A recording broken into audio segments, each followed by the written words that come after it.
అధ్యక్ష ఏంటంటే special needs children ఇంట్లో ఉన్నప్పుడే తల్లిదండ్రులు ఎదుర్కొన్న సమస్యలు మనకు అర్థమవుతాయి అధ్యక్ష.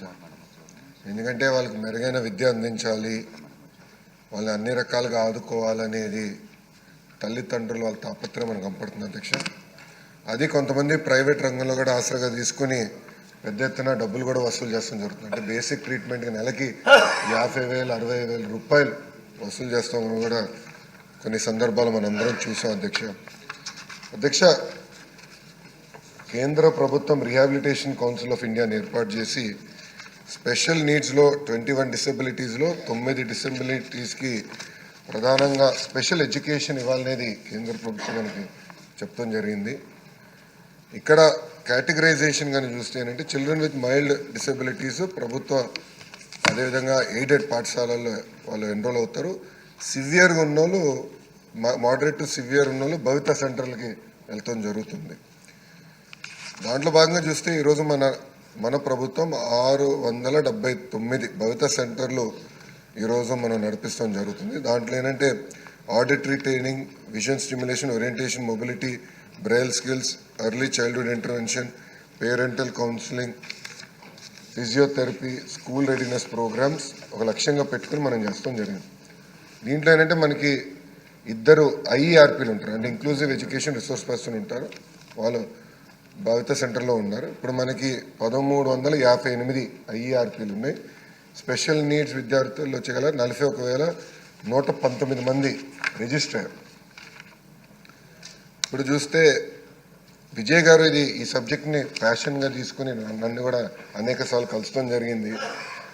అన్నగారితో నేను డిస్కస్ చేసిన తర్వాత మేము ప్రత్యేకంగా మొన్న పిఏబి 25-26 అంటే కేంద్ర ప్రభుత్వం ఇచ్చిన నిధుల్లో ఇంకొక 125 ఆటిజం సెంటర్స్, అంటే 1 సెంటర్ పర్ మున్సిపాలిటీ లెవెల్ ప్రతిపాదిస్తాం జరిగింది.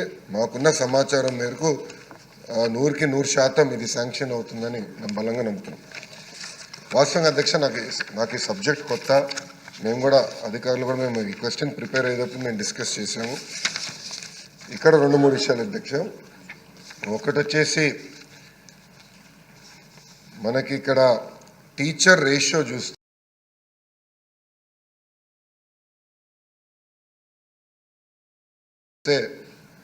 ప్రైమరీలో 1:10 రేషియో ఉండాలి, సెకండరీలో 1:15 రేషియో ఉండాలి. ఇది యాజ్ ఆఫ్ నౌ కొన్ని సెకండరీలో ఇంకొంచెం రిక్రూట్మెంట్ చేయాల్సి ఉంది. అది ఒక విషయం అధ్యక్ష. రెండోది వచ్చేగల నేను ఇక్కడ కోరేది మీరు అన్నట్టు బెస్ట్ మెథడాలజీ తీసుకురావాలి, ఈ పిల్లల్ని వాళ్ళ కుటుంబాలని ఆదుకోవాలన్న లక్ష్యంతో నేను డిస్కస్ చేశాం అధ్యక్ష. మీ ద్వారా నేను సభ్యులను కూడా కోరేది, ఎవరికైతే సబ్జెక్ట్ ప్యాషన్గా ఉందో, ఇంట్రెస్ట్ ఉందో నాకు మీ పేర్లు ఇస్తే ఒక కమిటీ వేసి నడుస్తున్న సెంటర్లు, రాబోయే కొత్త సెంటర్లు ఎలాంటి టెక్నాలజీ తీసుకొద్దాం, ఎలాంటి టీచింగ్ తీసుకొద్దాం, ఈ టీచర్స్ కూడా మెరుగైన టీచింగ్ ఎలా అందిస్తాం, అంటే టీచ్ ద టీచర్ ప్రోగ్రామ్ కింద ఎటు చేద్దాం అనే దానిపైన కమిటీ వేసడానికి మన ప్రభుత్వం సిద్ధంగా ఉంది. మీరందరూ పేర్లు ఇవ్వండి, గౌరవ స్పీకర్ గారికి మీరు పేర్లు ఇస్తే స్పీకర్ గారి ఆదేశాల మేరకు తప్పనిసరిగా కమిటీ వేసి మీరు ఈ కార్యక్రమంలో భాగస్వామ్యం అవ్వాలని సభ్యులందరూ తెలుపుకుని నేను సెలవు తీసుకుంటాను.